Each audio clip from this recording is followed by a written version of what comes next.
Joining me now are two folks who've been covering these historic developments since the early hours of the morning. Chief Foreign Correspondent Richard Engel in Tel Aviv and Chief International Correspondent Keir Simmons from Sharm el-Sheikh in Egypt. Richard, I'll start with you. It's been a long day there, an emotional one. Talk about the mood in Israel throughout this day. Well, the mood here has been one of closure. This is a moment that Israelis have been hoping for, dreaming about, praying for the last 2 years. They thought, for many Israelis, that this war wouldn't be over, truly wouldn't be over, until the hostages came home. And today in hostage squares, you're seeing right now, people in the thousands were packed in. They were waiting to watch President Trump's arrival, but mostly they were there to see the hostages come out. They were hanging on every frame, every picture. And as you mentioned, some of them came in remarkably surprising ways. In previous hostage releases early on in the war, if you remember, Hamas set free some of the hostages in these theatrical propaganda performances. They would hand them goodie bags like they'd been at some sort of party and give them diplomas and maps of Palestine and then send them off to the Red Cross in rituals that many condemned, believing them to be offensive and manipulative, using hostages for propaganda like that. Today, and it was part of the deal, that was not allowed. Just the opposite happened. As Hamas was handing the hostages over to the Red Cross, the hostages were given phones and they were able to make video calls to their families saying, we're on our way back, we're coming home. So some of the first images we saw were as the hostages were still hostages waiting to be freed, with Hamas gunmen, their own kidnappers, sitting behind them. It's an image I've never seen before. And then the hostages were handed over to the Red Cross, transferred to the Israeli military, and then ultimately reunited with their families, to the great joy and relief of the thousands of people in Hostage Square, and to the millions of Israelis who are following every move of this on television. But of course, there are two sides to this. There were about 2,000 Palestinian prisoners also released as part of the deal. They were also welcomed home, and most of them returned to Gaza. But what they are returning to in Gaza is not a place that is feeling a sense of closure, feeling a sense of victory, that now they can move on with their lives the way many Israelis feel tonight. They are arriving back to a Gaza Strip that is destroyed. There was one video today where a detainee was released, and then only then did he learn that his entire family had been killed in an Israeli airstrike.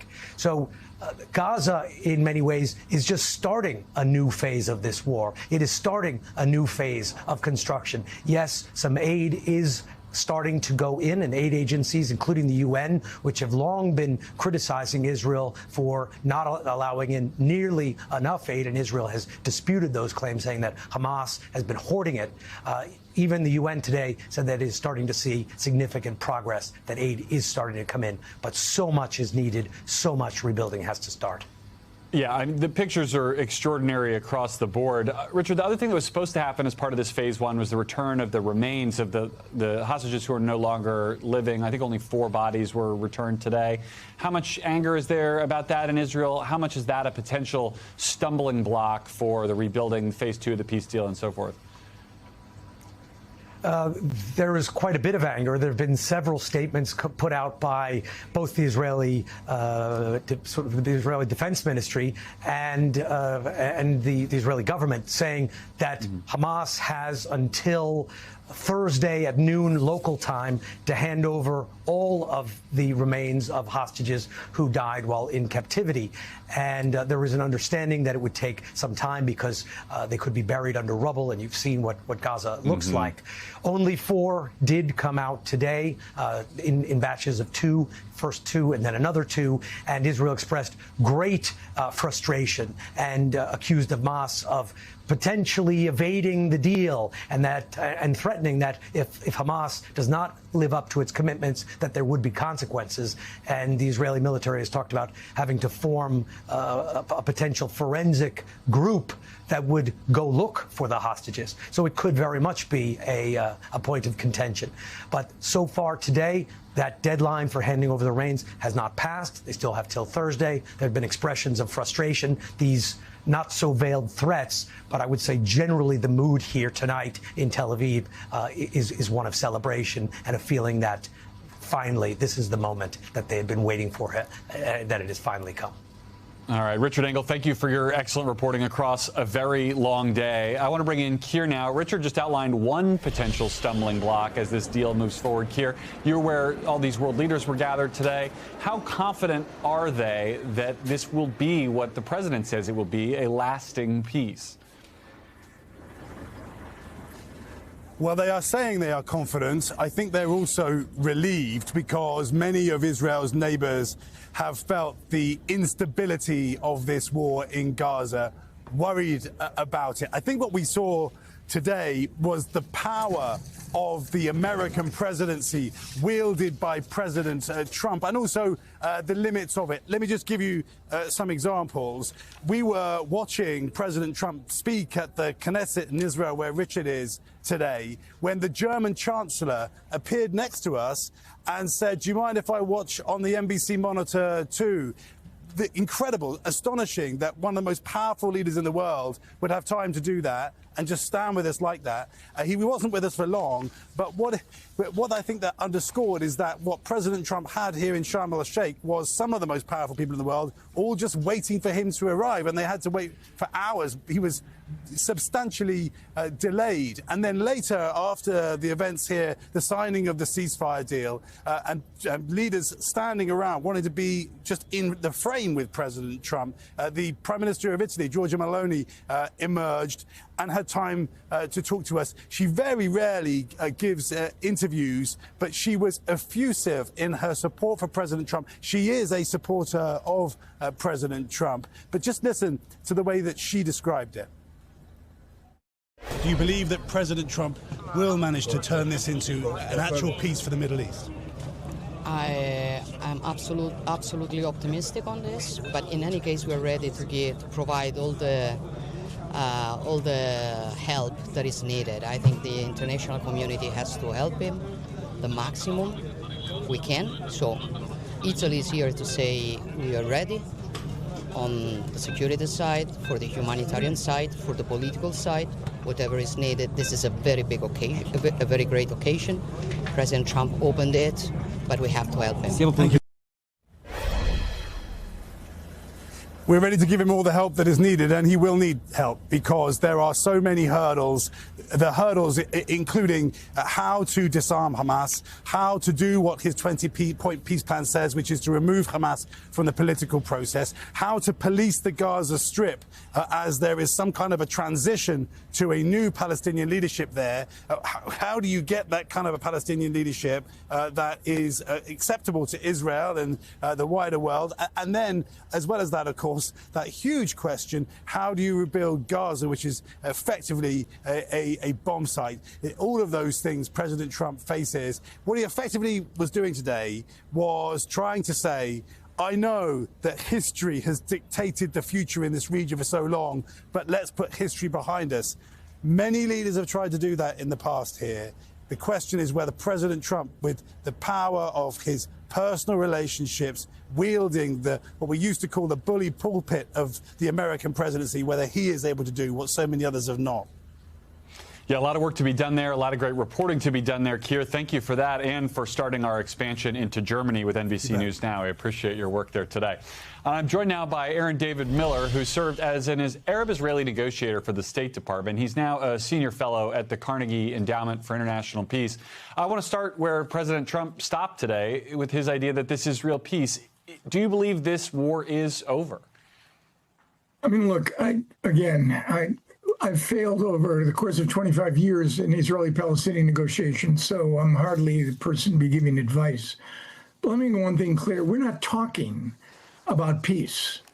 I was at the last effort by an American president, a PLO leader, and a very risk-ready Israeli prime minister at Camp David at a two-week summit.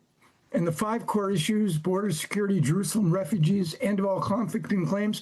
By the end of that summit, the gaps were as wide as the Grand Canyon, and nothing that has occurred in the last 25 years, not even this, has narrowed those gaps. What this is a chance to create a roadmap that over time could actually, assuming everybody's willing to do the heavy lifts, end the war in Gaza on terms that normal humans would regard as an end to the conflict. But that is by no means guaranteed. We throw this word of peace around. It's an aspirational goal. I believe at some point it's possible, but it's going to be very, very hard. And whether or not the president is prepared to display the force and will that he displayed in pushing Benjamin Netanyahu and leaning on the other Arabs to push Hamas to agree to this is far from certain. Well, so to that end, if today's the celebration, what's tomorrow look like? Is tomorrow the hangover, or is there real opportunity to build on this? Tell me what you think that looks like. I mean, you broke the code. The hardest thing after a peace conference, I've been to many, is the Monday morning, is the day after. I mean, if I were running a railroad, sorry, I'm contradicting my own stricture myself, not to give advice, I would not have left Sharm without appointing, under senior U.S. management, a working group to deal with how to create an international stabilization force. Another one on what to do about Palestinian governance. Another one on decommissioning, demilitarizing Hamas's weapons. And then one on humanitarian assistance and reconstruction. I would put it all under the charge, I would have figured, having worked for 6 secretaries of state, of the U.S. Secretary of State. And from now on in, it would be 24/7 in using American persuasion, disincentives and incentives to begin to create and deal with the practical realities of precisely what is going to be required. Look, I will not take anything away from what the president has done. The hostages, their families, some degree of relief for 2 million Palestinian citizens of Gaza, but it's going to be very hard to turn this into ending the war. Well, I'll tell you, I'll put my White House correspondent hat on here for a minute and just tell you what Donald Trump's not going to do is he's not going to create working groups and that kind of organizational structure that you laid out. That's just not the way that this administration likes to work. But I want to ask you about one party to all of this, which is Hamas. They were not present in Egypt. Neither was Israel, by the way. You can delve into whether you think that matters or not today. But what is a post this phase of the war, let's call it, post-hostage release Hamas look like? Do they have any leverage left? Yeah, they're the strongest and most coherent political group in Gaza today. Still. And they exercise influence through intimidation, through co-optation, and through violence. The thousands of Palestinian police on the streets over the last several days, who do you think created the mandate for them to deploy? And while Hamas will not govern Gaza again, I suspect, to defeat it, to replace it, requires... you followed White House politics. You can't be something with nothing. You need an alternative. And that means it doesn't mean a board of peace necessarily. If part of that board of peace is the empowering of a credible, legitimate, authoritative Palestinian leadership committed to not just Gaza, but to sort of turn back Israeli annexationist policies on the West Bank. I mean, somebody's got to deal with the details. You don't have to call it a working group. And I know it's not the way President Trump operates. He now has added the Israeli-Palestinian conflict to the 7 other conflicts that he's resolved. He hasn't resolved 7 conflicts. And he hasn't resolved this one. Some structure, some coherence, I think, is going to be necessary. Or you and I are going to have this conversation next year. All right. Well, Aaron David Miller, we'll leave it here for this year. Thank you very much. And we'll pick up right where you left off now with my next guest, former Israeli Prime Minister Ehud Barak. I can't think of a better place to start than right there. Who does bear the responsibility now for ensuring that this peace, however tenuous it might be today, holds tomorrow and into the future? I think basically it all depends on the determination of President Trump and his capability to to keep his attention focused on it in spite of the disappointment with the Nobel Prize. Basically, what had been achieved would not have been achieved without him being ready to bend Netanyahu almost like a rubber doll. He basically dictated to him everything. The same way he dictated him a few months ago the U-turn over the skies of Iran already of a group of Israeli jets, which he ordered to go back home.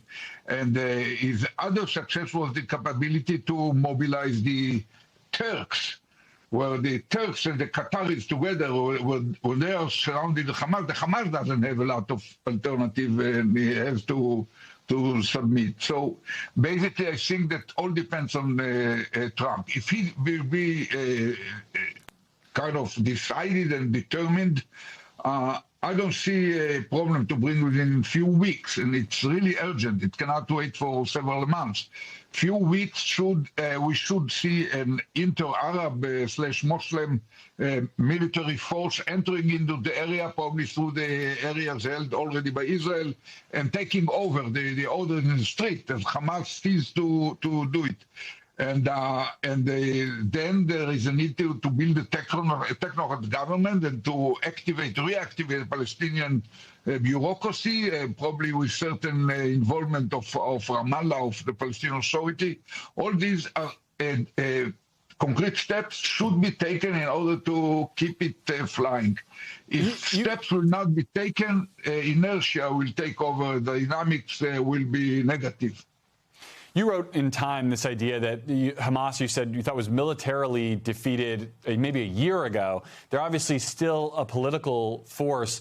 To Aaron David Miller's point, what does a post-Hamas leadership look like in Gaza? Can you create something out of nothing that is a more appealing political alternative for the Palestinian people?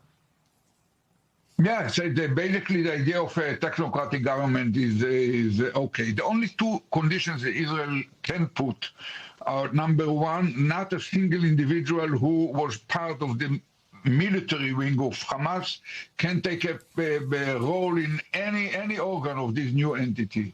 And secondly, the final result to the border cannot take place before all the pre-agreed security-related milestones had been met.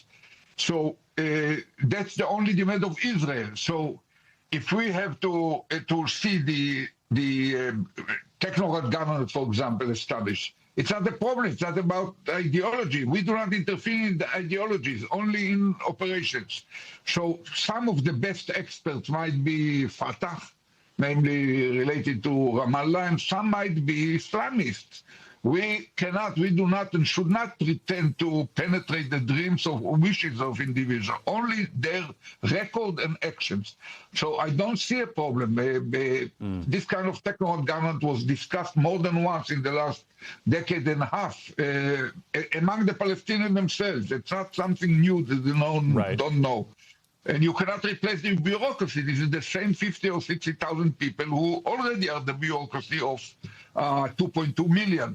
The only thing that probably there is need to inject into the system some 1,000 or 2,000 of Fatah people in order to make sure that it's not de facto being run by Hamas. But that kind of hands Hamas off. is ready to give up. Hamas is ready to give up its.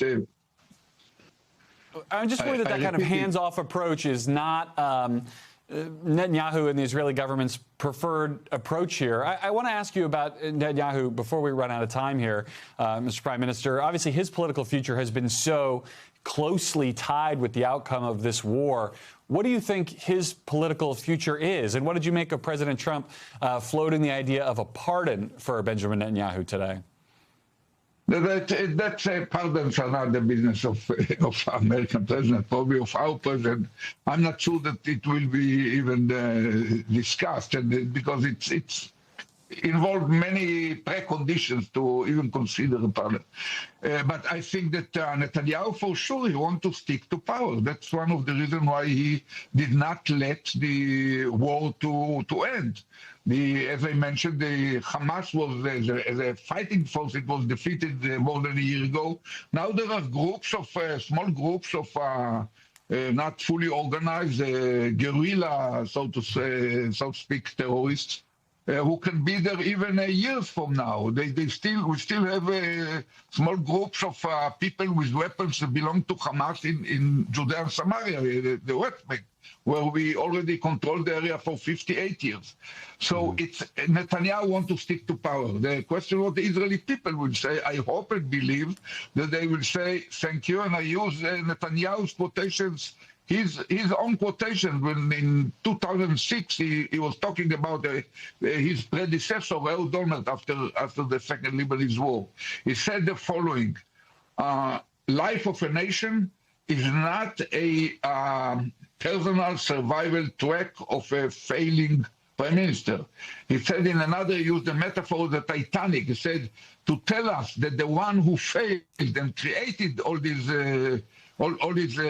predicament is going to be the one who will repair it. It's like telling that if the captain of the Titanic would have survived, he should have been given the command of the new ship. So it applies to him as well. All right, former Prime Minister Barak. Be over. We will leave it there with the Titanic imagery. Thank you very much for coming on and sharing your expertise with us today. Thank you for having me. We thank you for watching, and remember, stay updated on breaking news and top stories on the NBC News app or watch live on our YouTube channel.